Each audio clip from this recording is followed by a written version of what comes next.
Nag-uubos po ako ng mga Ricardo bago po ako mamili. Ito po ang nahablot ko. Sana po'y magustuhan nyo. May mga pagkakataon din pong hinahalukan ko ng gulay kahit hindi naman. Kayo na po magtanggal. Maramihang mantika ang ilalagay ko, konti lang.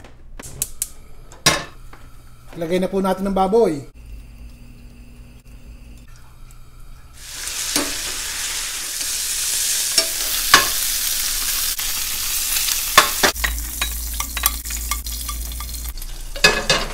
Sandamakmak na bawang inilagay ko.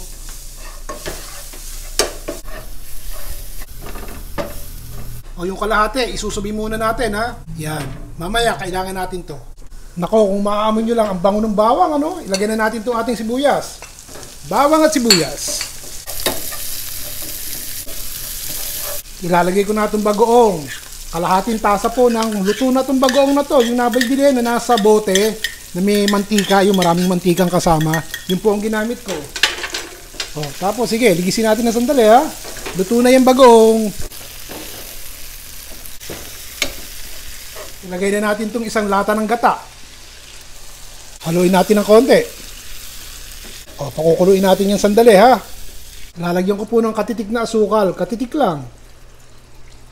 O, pag kumukulo na, ilagay na po natin itong siling panigang. Maanghang din to eh. So, isang malaking siling panigang po ang aking isinama. Doon sa matapang ang sikmura na kumain ng medyo mas maanghang, lalagay ko na po itong ating siling labuyo. Nakita nyo ba? Hindi ko na ito hiniwa-hiwa at kumbaga decoration lang para magandang tignan. Pero kung kayo po ay mahina ang panunaw sa maanghang, huwag nyo na lagyan. Tama na yung siling panigang. Maanghang din yun eh. Tsaka natin ilalagay itong baboy pag handa na tayong kumain. Prito na to eh. O ngayon, haluin nyo po ng konti at pakuluin nyo ng ilang minuto, mapapansin nyo, malapot na yung sabaw. O, ayan na yan. Pwede na. Konting mantika lang.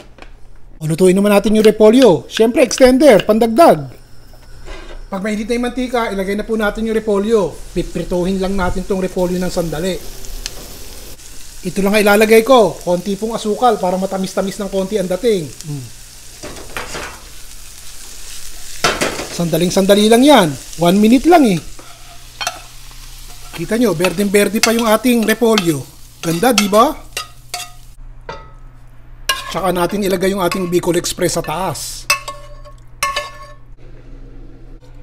Tapos lagyan po natin ng piniritong bawang yung taas bago natin iserve sa ating customer. Okay na to.